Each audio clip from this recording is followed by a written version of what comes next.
Just अभी हमने last class लगाई थी ह्यूमन रेस्पिरेटरी सिस्टम पे, हमने पहली क्लास थी, ये आज दूसरी क्लास है।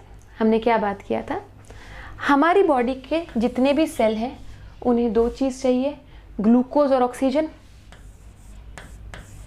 ग्लूकोज को ऑक्सीजन के साथ यूज़ करके, ग्लूकोज को ऑक्सीजन के साथ लगाकर सेल्स क्या बनाएंगे, एटीपी बनाएंगे। एटीपी से ही सेल जिंदा है। एटीपी क्या है, एक केमिकल फॉर्म है एनर्जी का, बेसिकली एनर्जी है, एनर्जी के छोटे छोटे पैकेट्स हैं एटीपी। सो सेल के पास जब तक एटीपी है तब तक सेल जिंदा रहेगा। एटीपी बनाने के लिए क्या चीज़ चाहिए थी, दो, ग्लूकोज और O2।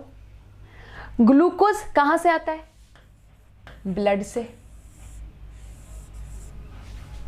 ब्लड से सेल्स में आता है। ब्लड में कहाँ से आता है, पिछली बार बात की थी, डाइजेस्टिव सिस्टम से। डाइजेस्टिव सिस्टम में स्टार्च डाइजेस्ट होता है, ग्लूकोज बनता है, ग्लूकोज ब्लड में आता है, फिर सेल्स में आता है। याद आया? अभी अगर तुमने पिछला लेक्चर लगाया, कोई बात नहीं, नहीं लगाया तो यहाँ पे सुन लो। हमारा डाइजेस्टिव सिस्टम ब्लड में ग्लूकोज डालता है, ठीक है। डाइजेस्टिव सिस्टम के पास ग्लूकोज कहाँ से आता है, जो तुम खाना खाते हो उसमें ग्लूकोज होता है, ठीक है। वो एब्जॉर्ब होके ब्लड में चला जाता है, ब्लड से सेल्स में चला जाता है। ऑक्सीजन जो सेल्स को चाहिए वो भी ब्लड से आएगी। ब्लड में कहाँ से आएगी, एयर से आएगी।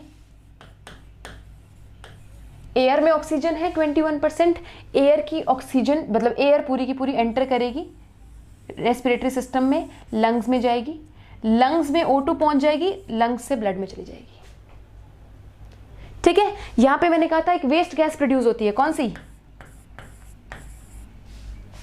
किसी भी चीज को बर्न करोगे, ऑक्सीजन के साथ किसी चीज को मिलाना, ऑक्सीडाइज करना किसी चीज को, बर्निंग है। अगर मैं एक पीस ऑफ पेपर लेती हूँ, इसमें आग जला दूं तो वो भी ऑक्सीडेशन ही है, तभी तो कहते हैं जलने के लिए O2 जरूरी है। याद रखो, कोई भी बर्निंग है उसके लिए O2 जरूरी है, ठीक है।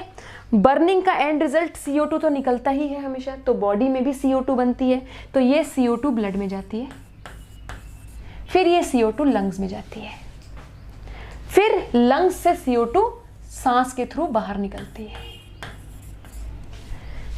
दैट मीन्स तुम्हारे रेस्पिरेटरी सिस्टम का काम क्या है, ऑक्सीजन को ब्लड तक पहुंचाना और CO2 जो बनी है उसको बॉडी से बाहर निकाल देना।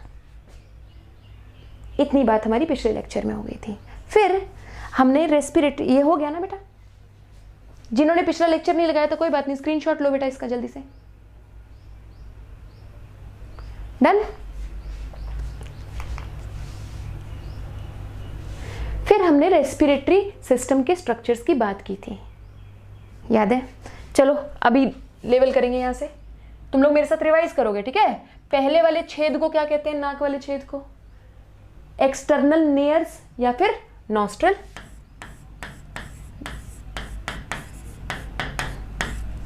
इस कैविटी को क्या कहते हैं, जहां पे हवा जाती है, नेजल। जल्दी जल्दी रिवाइज करो बेटा मेरे साथ। नेजल कैविटी, नेजल कैविटी के पीछे जो ट्यूब है, ये जहां से माउथ भी इसी ट्यूब में अटैच होता है, माउथ का जो बकल कैविटी है ये भी इसी ट्यूब में अटैच होती है। दो ओपनिंग्स होती है ना इस ट्यूब में, ऐसे नाक की ओपनिंग और बकल कैविटी की ओपनिंग। इसको क्या बोलते हैं, फेरिंग्स। फेरिंग्स में से ही सांस जाएगी, फेरिंग्स में से ही फूड जाएगा। That means pharynx is the common passage for food and air. Then पीछे वाली ट्यूब में खाना जाएगा, इसलिए पीछे वाली ट्यूब की मुझे बात नहीं करनी, इस वाली ट्यूब की मुझे बात नहीं करनी। बेसिकली एयर कहाँ जाएगी, यहाँ से जाके अगली वाली ट्यूब में जाएगी।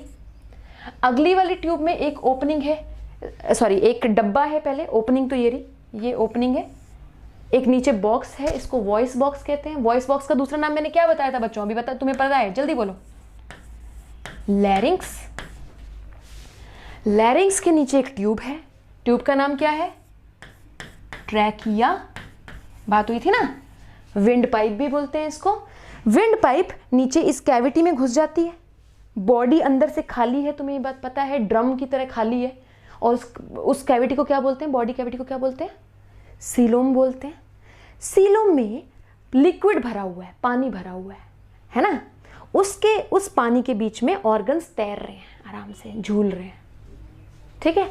तो ये बॉडी कैविटी स्टार्ट हो गई है, इसमें यहाँ पे लिक्विड भरा हुआ है, इसमें लंग्स तैर रहे हैं, लंग्स तैर रहे हैं। इस कैविटी को क्या बोलेंगे? Thoracic cavity. याद है ना, बॉडी कैविटी को, ऊपर वाले पार्ट को थोरैसिक कैविटी कहते हैं।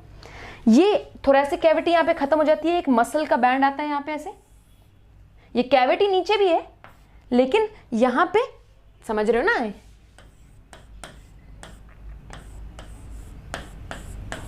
ये कैविटी यहाँ है, बीच में एक बैंड आ रहा है, ये ऊपर वाली थोरैसिक कैविटी है जिसमें लंग्स पड़े हुए हैं। नीचे वाली एब्डोमिनल कैविटी है, बात हुई थी। थोरैसिक कैविटी में लंग्स पड़े हुए हैं, ये बात हुई थी। ट्रैकिया टूटती है पहली ट्यूब में, इसको क्या बोलते हैं? जल्दी जल्दी रिवाइज करो बेटा, कोई भी नोट्स से देख के नहीं बोलेगा, मेरे साथ साथ बोलोगे बिना नोट्स को देखे। प्राइमरी ब्रोंकाई, प्राइमरी ब्रोंकाई किस में ब्रेक डाउन होती है?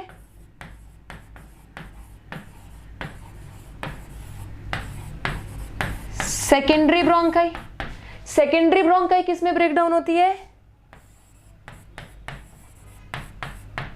देखो, टर्शरी ब्रोंकाई। तो ट्रैकिया से टूटते ही प्राइमरी, सेकेंडरी, टर्शरी ब्रोंकाई। फिर मैंने कहा था आगे एक और ट्यूब होती है जिसे क्या बोलते हैं? ब्रोंकाई का छोटा भाई, ब्रोंकियोल। अब इन ट्यूब्स को ब्रोंकियोल्स कहना शुरू कर देंगे।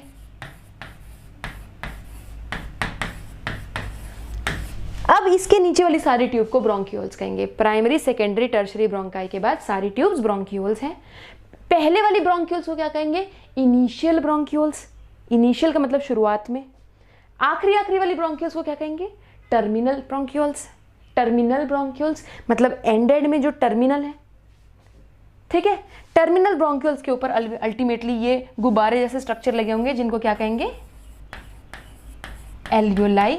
एल्वियोलाई की ये जो डक्ट है जिससे जुड़े हुए हैं, इसको क्या कहेंगे? Alveolar duct. यही बात हुई थी ना, इतनी बात हो गई थी। चलो अब अपने को थोड़ा थोड़ा आगे समझना है। अच्छा, रिंग्स, ये जो मैंने ऐसे बनाए हैं, ये कौन सी कार्टिलेज के रिंग्स बताए थे मैंने?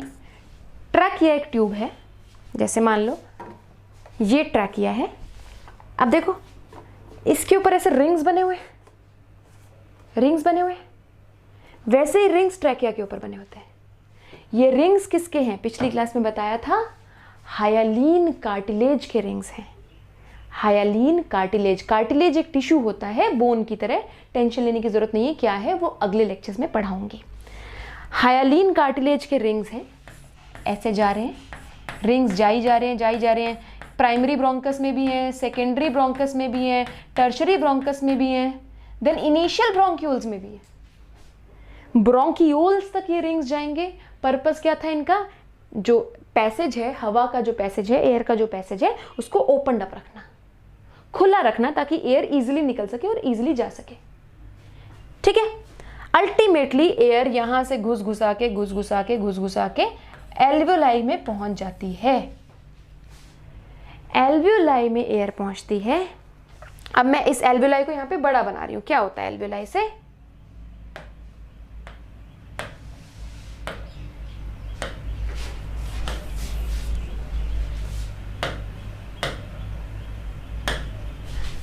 ये एक एल्वियोलाई का इनलार्ज्ड रूप है।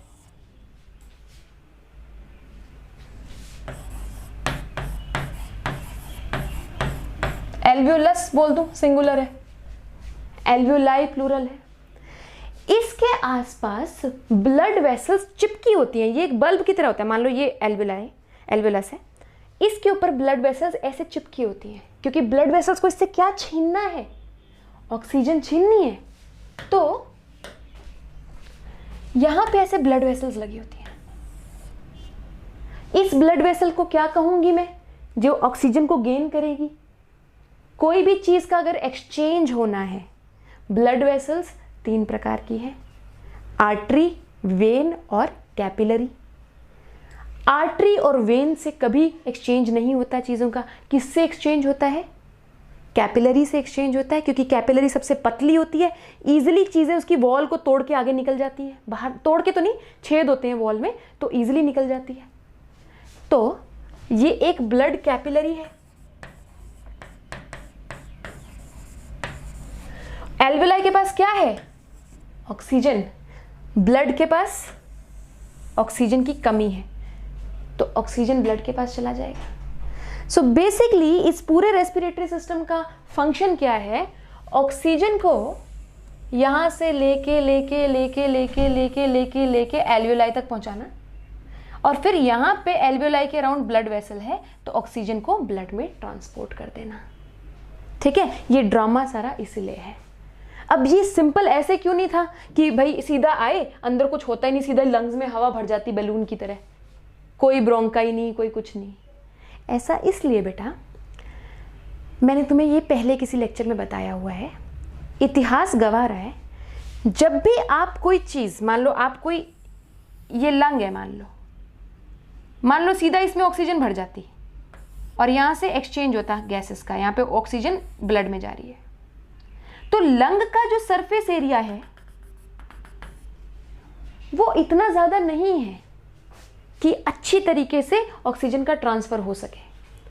सरफेस एरिया का क्या मतलब है बेटा? देखो, कोई भी चीज़ जब एक्सचेंज होनी है, एक्सचेंज का मतलब क्या है? मान लो इस चीज़ से कोई, इस चीज़ में कोई चीज़ जानी है, ठीक है, तो इनका जो सरफेस एरिया है ना आपस में, कोई चीज़ इसमें डालने के लिए, वो कितना ज़्यादा है उतनी ही वो चीज़ ट्रांसफ़र हो सकती है।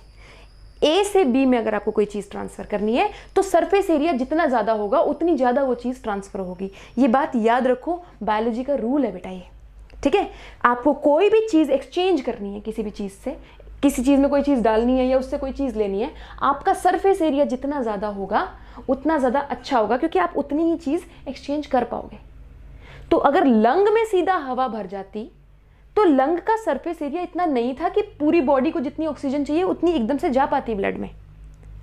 एल्वियोलाई बहुत छोटे होते हैं, बैलून लाइक स्ट्रक्चर्स होते हैं, ठीक है। ये बात भी मैंने पिछले लेक्चर में बताई थी कि कोई चीज़, कोई बड़ी चीज़ मान लो छोटी चीज़ों में टूट जाती है, ये एल्वियोलाई है, तो इन छोटी चीज़ों का जो सरफेस एरिया है वो इस बड़ी चीज़ के सरफेस एरिया से हमेशा ही ज़्यादा होगा। ये कॉन्सेप्ट मैंने कहाँ बताया था? डाइजेशन में बताया था, याद है? अगर कोई बड़ी चीज़ है, अगर तुम उसके छोटे पार्ट्स बना देते हो तो छोटे पार्ट्स का कंबाइंड सरफेस एरिया हमेशा ही ज़्यादा होगा बड़ी चीज़ के सरफेस एरिया से। इसलिए कभी भी आपको कोई भी चीज़ का एक्सचेंज करना हो तो उसको थोड़े छोटे पार्ट्स में नेचर तोड़ देती है ताकि ईजिली एक्सचेंज हो जाए। यहीं पे एग्जाम्पल देखो, यहाँ पे एल्वियोलाई का साइज बहुत छोटा है लंग के कंपैरिजन में, और एल्वियोलाई बहुत ज़्यादा है नंबर में लंग के कंपैरिजन में। लंग तो सिर्फ 2 ही है, तो एल्वियोलाई का टोटल सरफेस एरिया बहुत ज़्यादा है। इसीलिए नेचर ने लंग्स को आगे आगे आगे ब्रेक डाउन करके एल्वियोलाई बनाए। I hope I am very clear, ठीक है। एक बात तो ये हो गई। अब दूसरी बात, पूरे रेस्पिरेटरी सिस्टम को यहाँ से जहाँ से एयर एंटर करती है, यहाँ से यहाँ तक पहुँचने तक हमने रेस्पिरेटरी सिस्टम को 2 पार्ट्स में बांटा है, ठीक है। फंक्शनली मैं लिख के बता रही हूँ। अच्छा, ये वाली चीज़ अगर आपने नोट डाउन नहीं करी है, इसका स्क्रीनशॉट ले लो ताकि मैं आगे पढ़ा सकूँ, प्लीज़।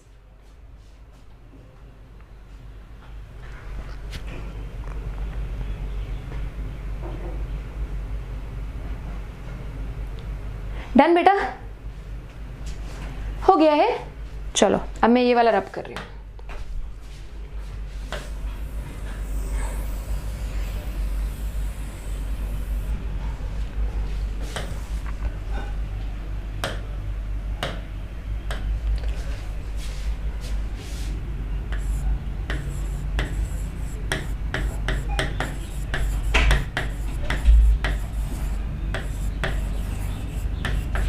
इसके 2 पार्ट्स हैं बेटा,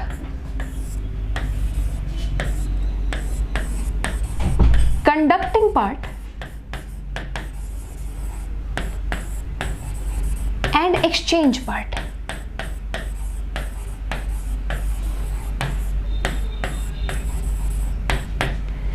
देखो, नाम से ही बहुत कुछ क्लियर हो रहा है। जो पार्ट कोई भी ब्लड को ऑक्सीजन नहीं देगा या ब्लड से कार्बन डाइऑक्साइड नहीं लेगा, एक्सचेंज नहीं करेगा, वो एक्सचेंज पार्ट में नहीं आएगा, ठीक है। क्या नॉस्ट्रल, नेजल कैविटी, फेरिंग्स, लैरिंग्स ये कोई एक्सचेंज कर रहे थे ब्लड से? नहीं कर रहे थे। क्या ट्रैकिया एक्सचेंज करता है ब्लड से? ऑक्सीजन देता है उसको? नहीं देता। क्या प्राइमरी सेकेंडरी ब्रोंकस देता है? नहीं देता। क्या ब्रोंक्यूल्स देता है? नहीं देता। अल्टीमेटली ब्लड को ऑक्सीजन कौन देता है? एल्वियोलाई देता है, और एल्वियोलाई की डक्ट देती है। मैंने बताया था ना, ये एल्वियोलाई है, ये डक्ट जिससे एल्वियोलाई जुड़ा हुआ है इसको बोलते हैं एल्वियोलर डक्ट।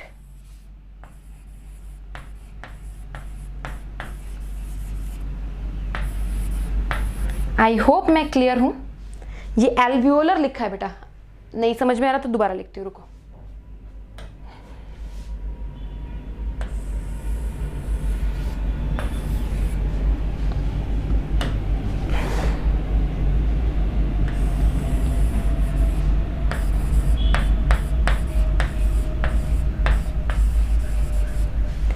एल्वियोलर डक्ट, ठीक है। ब्लड को ऑक्सीजन देने का काम सिर्फ एल्वियोलाई का है और एल्वियोलर डक्ट का है, बाकी सारे सिर्फ कंडक्ट करते हैं एयर को यहां तक। समझ में आया? तो एक्सचेंज पार्ट में मैं सिर्फ दो चीजें लिखूंगी, एल्वियोलाई, एल्वियोलर डक्ट।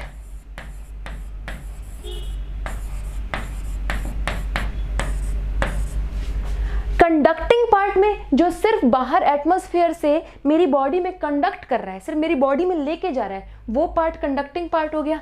तो कंडक्टिंग पार्ट यहां से शुरू हो जाएगा, नॉस्ट्रल से शुरू हो जाएगा। अब तुम्हें पता है आगे, नॉस्ट्रल से नेजल कैविटी, नेजल कैविटी से फेरिंग्स, फेरिंग्स से तुम्हें पता है आगे आगे आगे लैरिंग्स, trachea, primary bronchi, secondary tertiary bronchi से ब्रोंकियोल्स।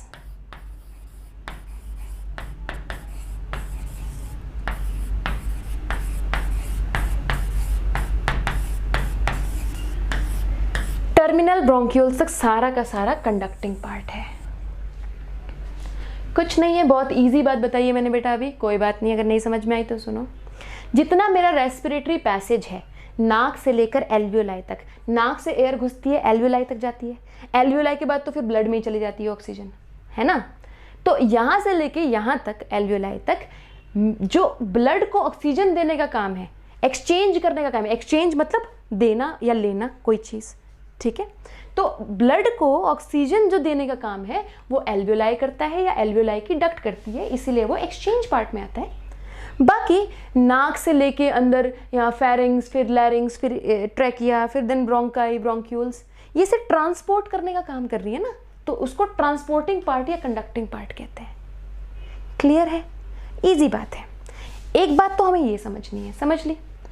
एक और बात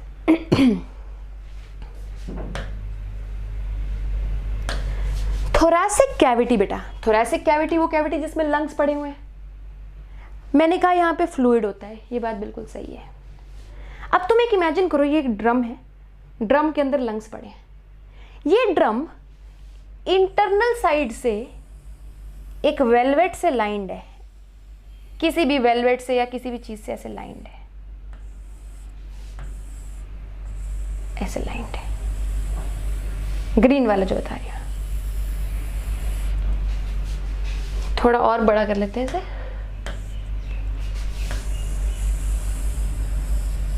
अभी ज्यादा अच्छा दिख रहा होगा।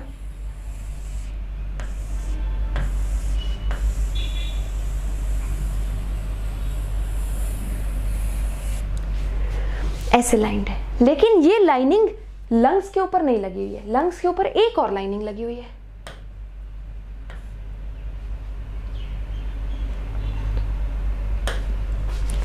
ये लंग्स के ऊपर की लाइनिंग है।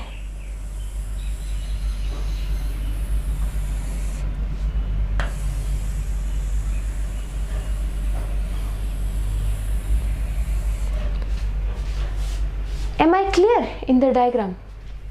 थोरैसिक कैविटी के अंदर वाली साइड, ये जो ड्रम है जिसके अंदर तुम्हारे लंग्स रखे हुए हैं, इस ड्रम के अंदर वाली साइड एक लाइनिंग है और लंग्स के ऊपर एक लाइनिंग है। इस लाइनिंग को प्लूरा कहते हैं, प्लूरा। जैसे लिवर के, याद है तुम्हें डाइजेस्टिव सिस्टम में मैंने बात की थी, लिवर, लिवर की कवरिंग को क्या कहते हैं? होनहार बच्चों तुम्हें याद है, कोई बात नहीं, सोचो। लिवर को जब निकालते हैं तो लिवर चमकता होता है, शाइन मारता होता है ऐसे है नहीं असली में, लेकिन हमने लर्न किया था ऐसे, ग्लिसन्स कैप्सूल बोला था वहां पे। तो लिवर की कवरिंग को ग्लिसन्स कैप्सूल कहते हैं, वैसे ही लंग की कवरिंग को प्लूरा कहते हैं। और ये याद रखना है, ये क्वेश्चन आ चुका है पेपर में, इसमें मुझे ईयर याद नहीं है बट प्री मेडिकल एग्जाम का क्वेश्चन आ चुका है ये, ठीक है, स्कूल एग्जाम्स में आ जाता है, ठीक है, प्लूरा कहते हैं। अब प्लूरा की 2 लेयर्स हैं, एक लेयर जो लंग्स के ऊपर लगी हुई है और एक लेयर जो थोरैसिक कैविटी के अंदर लगी हुई है ना, इसको बोलते हैं,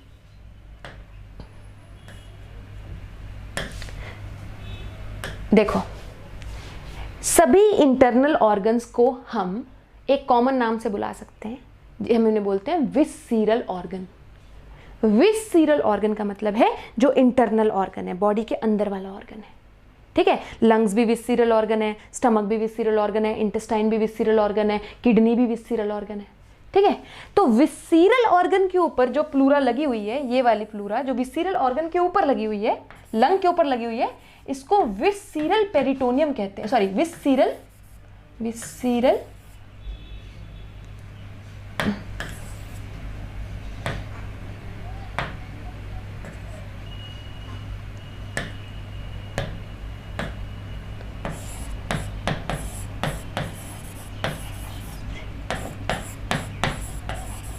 प्लूरा कहते हैं।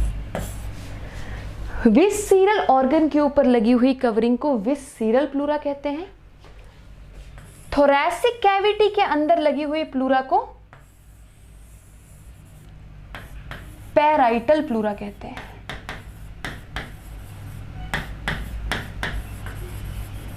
ये टर्म तुम बहुत बार पढ़ोगे, पैराइटल, चिंता मत करो, आदत हो जाएगी पैराइटल की, ठीक है।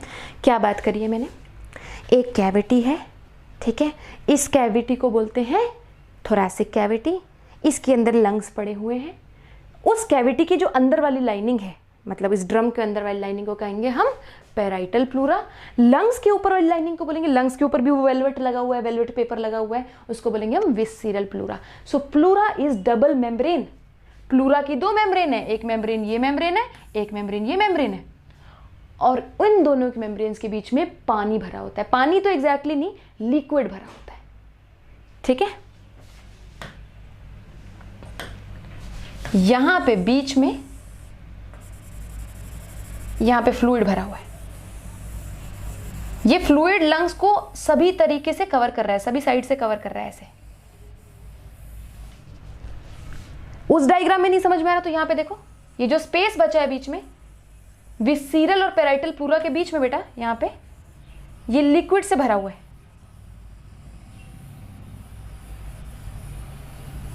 यहां पे। इस फ्लूइड को प्लूरल फ्लूइड कहते हैं। ये बहुत इंपॉर्टेंट है लंग्स की फंक्शनिंग के लिए, आगे बात करेंगे। लिख देती हूं प्लूरल फ्लूइड, कहां लिखूं,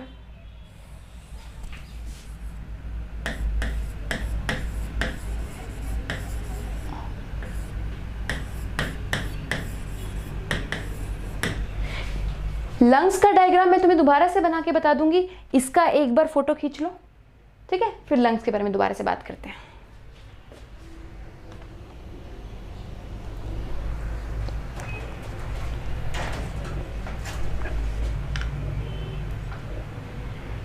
हैं बच्चों, प्यारे बच्चों, हो गया क्लिक्ड? चलो आगे चलते हैं।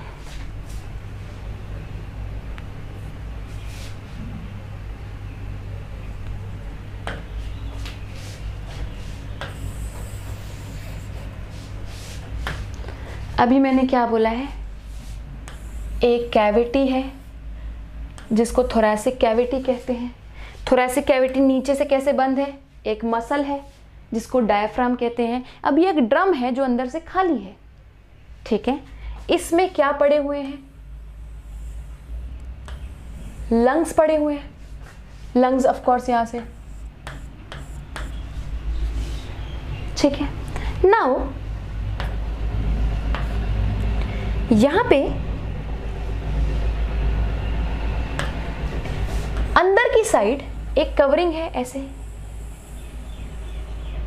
जो कि इस कैविटी के अंदर की कवरिंग है।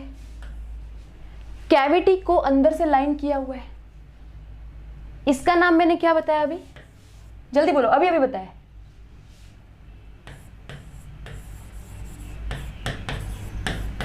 पैराइटल प्लूरा बताया। हाँ होनार बच्चों, अब एक और ऐसे लाइनिंग है, ये लंग्स के ऊपर लगी हुई है, यहां पे ऐसे ऐसे, इसको क्या बोला हुआ है?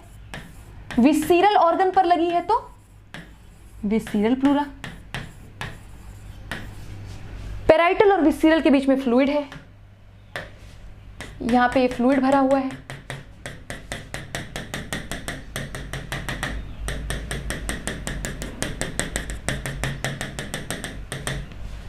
इस फ्लूइड को क्या कहा है?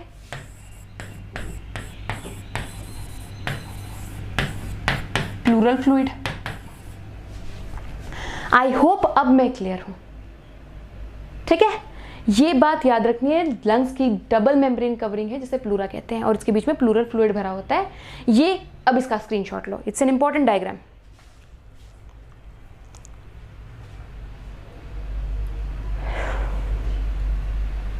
डन बेटा, डन डन, गुड गुड। चलो ये वाली बात हो गई। अब बस लंग्स के बारे में एक लास्ट बात करनी है हमें, ठीक है। लंग्स एक कंप्लीट स्ट्रक्चर नहीं होता, हर लंग टुकड़ों में बना हुआ है, ठीक है। हर लंग के पीसेस हैं, पीसेस मिला के एक पूरा लंग बना होता है। जैसे कि ये वाले लंग के कौन सा हो गया, ये राइट लंग है या लेफ्ट लंग है? मान लो ये मेरा लंग है, देखो तुम उस बंदे का लंग स्टडी कर रहे हो जो तुम्हारी साइड फेस करके खड़ा हुआ है अभी, तो ये वाला लंग मेरा कौन सा हुआ? राइट लंग हो गया। This is my right lung.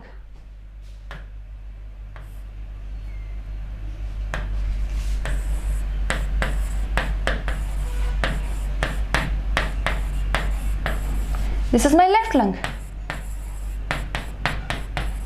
है ना बेटा? सही कह रही हूं ना मैं? इसके ऐसे टुकड़े होते हैं, 3 टुकड़े, ठीक है। इसके सिर्फ 2 टुकड़े होते हैं। ये 3 टुकड़ों में टूटा हुआ है, ये 2 टुकड़ों में टूटा हुआ है। जो ये गैप्स हैं जिनसे ये ऐसे ऐसे चिरा होता है बीच में से लंग, इनको फिजर कहते हैं। फिजर, तुम बायोलॉजी जैसे जैसे मेरे साथ पढ़ोगे तुम जानोगे कि फिजर का मतलब होता है कोई भी लंबे से क्रैक को फिजर कह देते हैं, ठीक है। क्योंकि ये टेढ़ा है इसे ऑब्लिक फिजर कह देते हैं,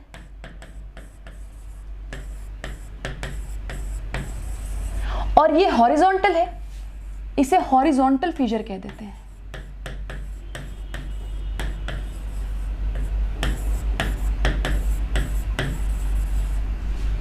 यहां पे एक ही फिजर है, इसको क्या बोलेंगे? अभी बोलो, अभी बताया था, ऑब्लिक। ऑब्लिक का मतलब होता है टेढ़ा, टेढ़ा फिजर। ये हॉरिजॉन्टल है तो हॉरिजॉन्टल फिजर है। क्या बात याद रखनी है हमने? राइट लंग के 3 लोब्स होते हैं, ठीक है, 2 फिजर्स से डिवाइडेड होते हैं वो। लेफ्ट लंग के सिर्फ 2 ही लोब्स होते हैं।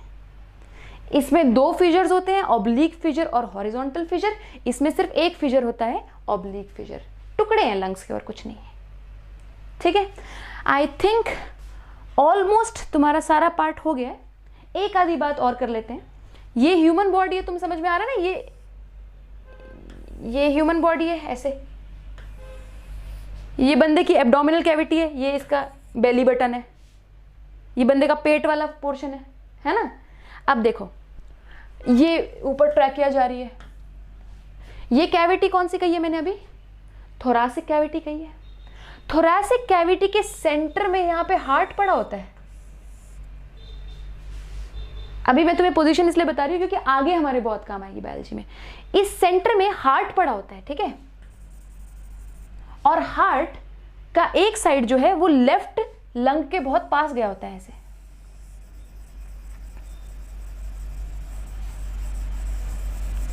ठीक है। तो हार्ट ऑलमोस्ट सेंटर में होता है, उसकी जो चोंच होती है वो लेफ्ट साइड में घुसी होती है, इसीलिए हम कहते हैं लेफ्ट हार्ट, जो हार्ट है वो लेफ्ट साइड में प्रेजेंट है, दोनों लंग्स के बीच में पड़ा होता है, ठीक है। इस स्पेस को थोरैसिक कैविटी का, ये पूरी थोरैसिक कैविटी है, लंग्स पड़े हुए हैं, लंग्स के बीच में भी थोरैसिक कैविटी है। लंग्स के बीच वाली थोरैसिक कैविटी को मीडियास्टिनम कहते हैं, मीडियास्टिनम, ठीक है। मीडियास्टिनम में हार्ट पड़ा होता है। छींक आने वाली थी, नहीं आई। मीडियास्टिनम कहते हैं, मीडियास्टिनम में हार्ट पड़ा होता है। तो तुम्हें हार्ट की पोजीशन समझ में आ गई। मीडियास्टिनम नहीं याद करना मत करो, कोई बात नहीं, हार्ट की पोजीशन देख लो। चलो इसकी फोटो खींचो, फिर आगे चलते हैं।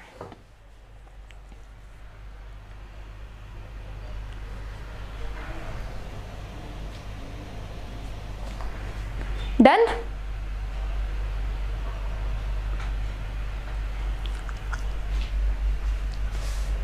डन। चलो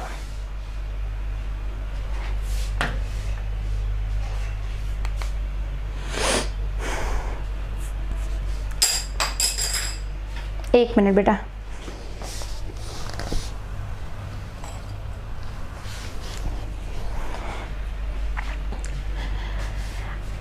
अब एक टर्म का सामना करेंगे जिसे रेस्पिरेशन कहते हैं। तुम्हारी एनसीईआरटी में रेस्पिरेशन और ब्रीदिंग को सेम कहा हुआ है। उन्होंने कहा है कि taking in air and taking out air is called breathing. ये वाली बात मैंने तुम्हें बताई थी, सांस अंदर लेना और सांस बाहर छोड़ने को ब्रीदिंग कहते हैं, which is commonly called respiration. लेकिन वो लाइन सही नहीं है बेटा एनसीईआरटी में। रेस्पिरेशन, फिर एनसीईआरटी आगे ही अपनी बात को कॉन्ट्राडिक्ट कर देती है, आगे जाके कहती है रेस्पिरेशन हैज फॉलोइंग स्टेप्स। सो वो वाली बात सही है। रेस्पिरेशन के बड़े सारे स्टेप होते हैं, रेस्पिरेशन बड़े सारे स्टेप वाला प्रोसीजर होता है। आज मैं सिर्फ तुम्हें स्टेप्स लिखवाऊंगी, ये स्टेप्स मैं तुम्हें अगली वीडियो में समझाऊंगी, ठीक है। स्टेप्स लिख लो, इनको एक बार देख लो, फिर तुम्हें याद रहेगा। रेस्पिरेशन का पहला स्टेप होता है ब्रीदिंग।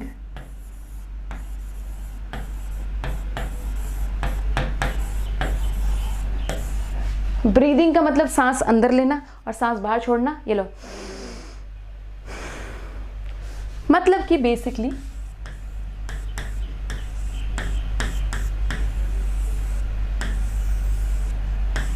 ऑक्सीजन को यहां पे एल्वियोलाई पड़ा है, एल्वियोलाई तक लाना, ठीक है, ये ब्रीदिंग है।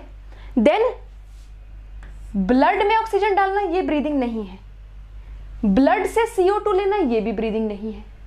ब्रीदिंग क्या है? सिंपली यहां से यहां तक ऑक्सीजन को लेके आना, यहां से बाहर CO2 को छोड़ना। लंग्स में ऑक्सीजन रिच एयर को लेके आना, लंग्स से CO2 रिच एयर को बाहर छोड़ देना, ये ब्रीदिंग है, ठीक है। पहला स्टेप इसका ब्रीदिंग होता है। सेकंड स्टेप अभी लिख लो, कोई बात नहीं, ये नहीं समझ में आएगा, नेक्स्ट वीडियो में समझा रही हूं मैं, चिंता मत करो। इंटरनल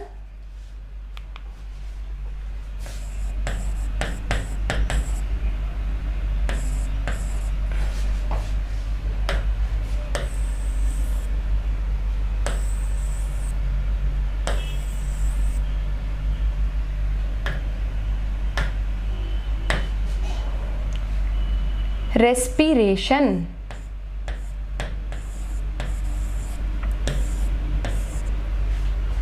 मैंने इंटरनल रेस्पिरेशन लिखा है, शायद स्पेलिंग इतनी क्लियर नहीं है, दोबारा लिख देती हूं।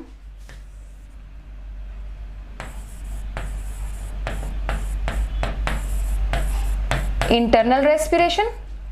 तीसरा स्टेप है एक्सटर्नल रेस्पिरेशन।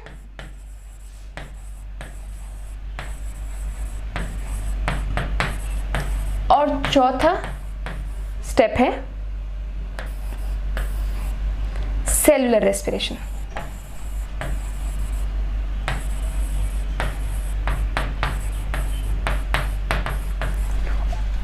थोड़ा सा ऑर्डर चेंज हो गया। एक्सटर्नल रेस्पिरेशन सेकंड स्टेप है, ये थर्ड स्टेप है। कोई बात नहीं, अभी के लिए इसकी फोटो खींच लो, कुछ नहीं है। मैंने ये अभी तक कहा है, रेस्पिरेशन के 4 स्टेप्स हैं, breathing, external respiration, internal respiration और सेलुलर रेस्पिरेशन। कोई बात नहीं, अभी ये नहीं समझ में आ रहा, कोई बात नहीं, नेक्स्ट वीडियो में बात करेंगे हम लोग। क्या बोला है मैंने? ब्रीदिंग के 4 स्टेप्स हैं, सॉरी, रेस्पिरेशन के 4 स्टेप्स हैं, breathing, then external respiration second step, third step internal respiration और फोर्थ सेलुलर रेस्पिरेशन। रेस्पिरेशन को अगली वीडियो में डिस्कस करते हैं हम लोग, ठीक है। Bye bye. अगर सब्सक्रिप्शन लेने जा रहे हो तो ऋतु लाइव कोड जरूर यूज करना बेटा, 10% का ऑफ है, ठीक है। चलो, I will see you again, thank you.